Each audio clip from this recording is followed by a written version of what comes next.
Good morning. I pledge allegiance to the flag of the United States of America, to the republic in which we stand, one nation, under God, indivisible, with liberty and justice for all.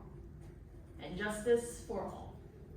This writer's passage was written in 1885, but justice for the people wasn't done until 1965, when affirmative action was introduced into America.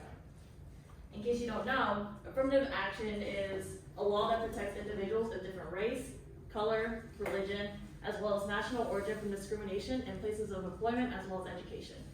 In terms of college, we see this in play when the application asks us to input our ethnicity or race as a part of the application. America needed a law to allow us, POC, immigrants, disadvantaged individuals, to even be considered for jobs in colleges. These are self-made issues in which our society has agreed to develop over time.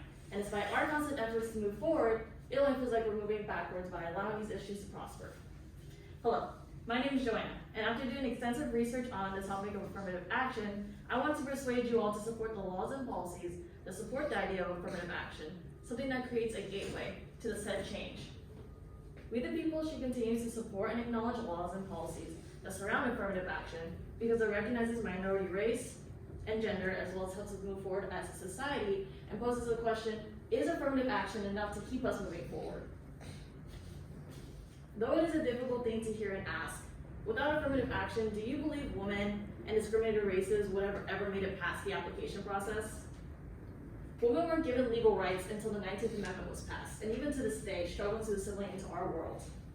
According to Curtis of Harvard in 2016, affirmative action has allowed for a more diverse workplace, and has created a gateway for women to exponentially rise out of the restraints of gender expectations. Although affirmative action does indeed improve diversity in workplaces, it's not enough to protect the rights of women, because workplace discrimination still exists. And that's why we have to continue to advocate for change to abolish gender equality as a whole, and move forward as a society of humans and not genders. Furthermore, Veronica Encyclopedia in 2022 states, consideration of ethnicities allow employers and admissions officers to recognize discrimination or disadvantage individuals may face because of said race. If not for the option to include race, those with higher qualifications and stats would obviously be chosen over disadvantaged individuals who aren't given those same opportunities. And these individuals, more times than not, are always people of color. But thanks to affirmative action, it can be recognized as a part of employment and education. Without affirmative action, do you think we'd all be sitting here in this very room together right now? Even I, as a student, as well as person of color, benefit from affirmative action and believe it has the power to protect people like me. Affirmative action or not, though, we have to be in this room. We shouldn't stop until we have all rights and are treated like we belong in this room. We cannot allow for racism and sexism to subconsciously live and exist in the system or ourselves. Affirmative action takes this idea into consideration, as you can't help but notice how different we are from one another. As said by Melinder of Header in 2014, we must label this idea as a comfort, but instead an environment of rich minds, innovation, and potential to change the world.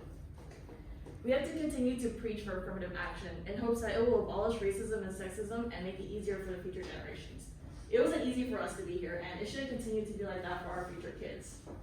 We're here because of affirmative action, and we can't let the world take that from us. The world's supposed to be a planet of innovation and livelihood of mankind, so when did hate ever come into the equation? With that being said, while humans and hate will always coexist beside one another, will affirmative action be enough to fully progress forward? Though affirmative action does lay the foundation for humanity to move forward, will that be the end to all discrimination? The simple answer to that is no. And that's why we have to continue to advocate for equal opportunities for marginalized races and genders, because how else are we going to improve as a society?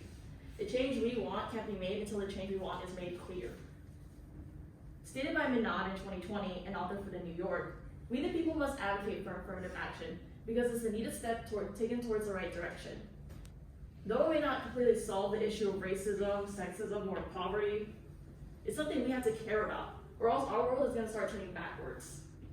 It's now or never, and if we decide to choose the latter, we might as well just stop coming to class and dreaming of ambition.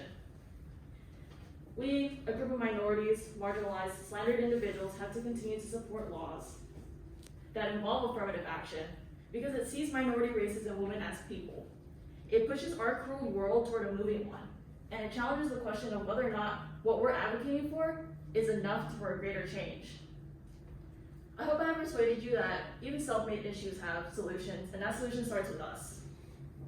Just as we are the ones who choose our future, we are the ones that must abolish issues our world has agreed to so we don't rewrite our gruesome history. Even if you yourself are not benefiting from affirmative action, take a look around. I love art class, and I know you guys do too. Let's continue to protect that love by being in support of affirmative action and advocating for greater good. Thank you.